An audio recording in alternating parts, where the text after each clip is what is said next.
the Jews were 10% of the population. The Zionists themselves were about 2% of the population. 90-some% of the population were Palestinian Arabs. They were simply called in the Balfour Declaration the 1917. non-Jewish communities. So the Jews, the 10% of Jews had a right to self-determination in Palestine. The Palestinian majority, which included Jews, again, This is the formation of Israel. Were only considered non-Jewish communities. Started from the Balfour So, Declaration in 1917. That created that asymmetry. And then in 1922, after the war, when the League of Nations gave Britain the mandate over Palestine, really, I mean, the UN, and before the UN, the League of Nations, has no right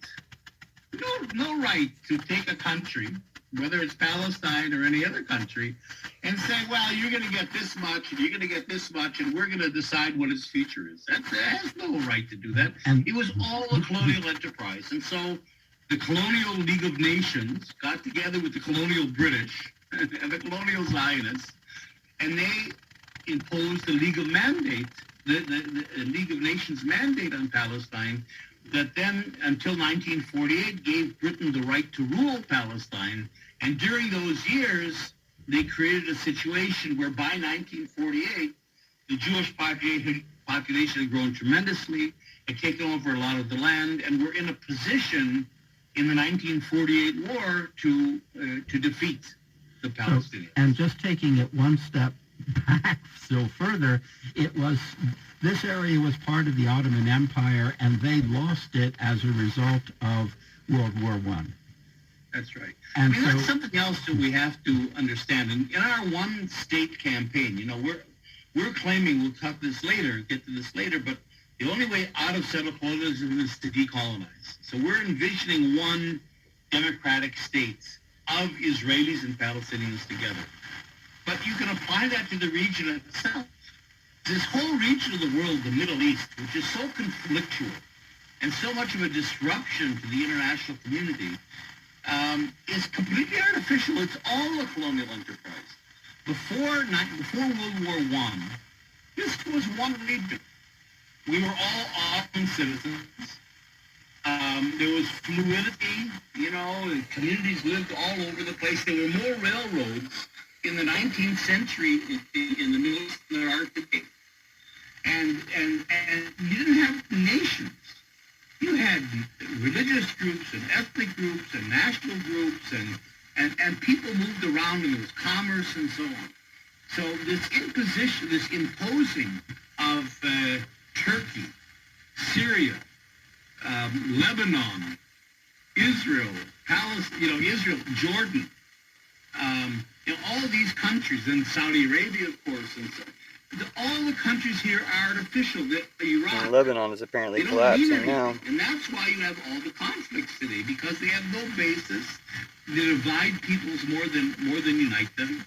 And of course, what the colonial powers did then, in order to keep control, to divide and conquer, is to give some autocratic ruler, some king, or the ability to rule each country. So we're still reeling today under the impact of colonialism of a century ago, and we have to decolonize ourselves as a region from the colonial powers of the UN and Europe today.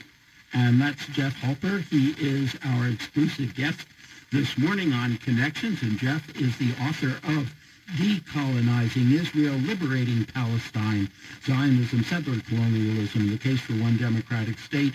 We have copies of Jeff's book to give you for your support. This is KGNU. Thank you for supporting this radio station.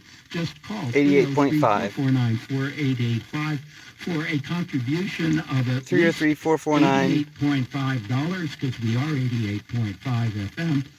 You can have a copy. Okay, he finally said it.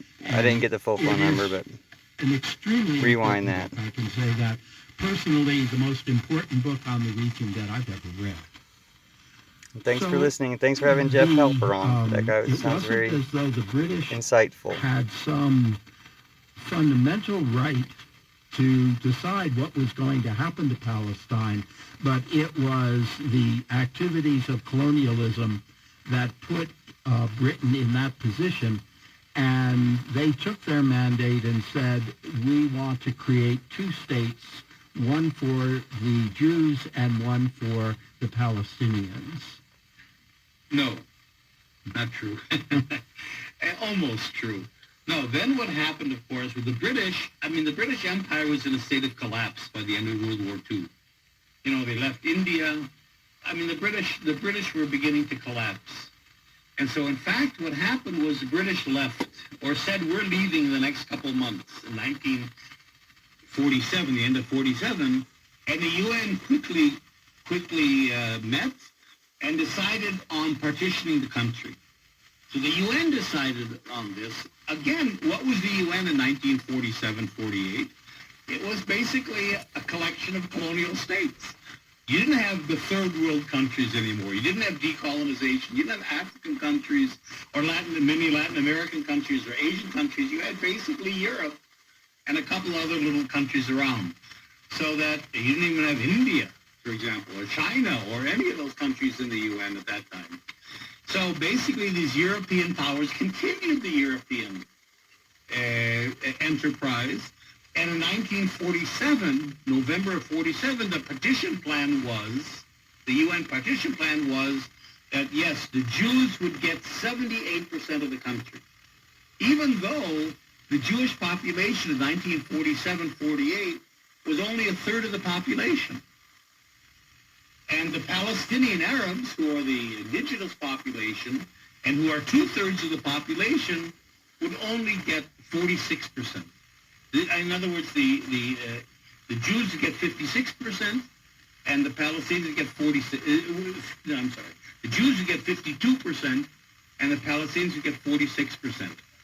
And of course, the Zionists accepted this idea. It's great. We're a third of the population, and the international community is giving us more than half of the land. The Palestinian Arabs refused, understandably, and the 1948 war broke out. The Israelis call it the War of Independence. The Palestinians call it the Nakba, or the catastrophe. And during that war, 750,000 Palestinians were driven out of the country and until today, the Palestinians represent the largest and longest living refugee population in the world. There's about 5 or 6 million Palestinian refugees today in the world. So in other words, 85% of the Palestinians that were living in what became Israel were driven out. And Israel then in the war conquered more. So it got 56% of the country from the UN, but then it conquered more, and it ended up at the end of 48 with 78%. And that 78%, that we talk about in the 1967 border zone, that 78% is today considered Israel proper. And it was in all the Palestinians can get, if they ever would get a state, would be the 22% that remains.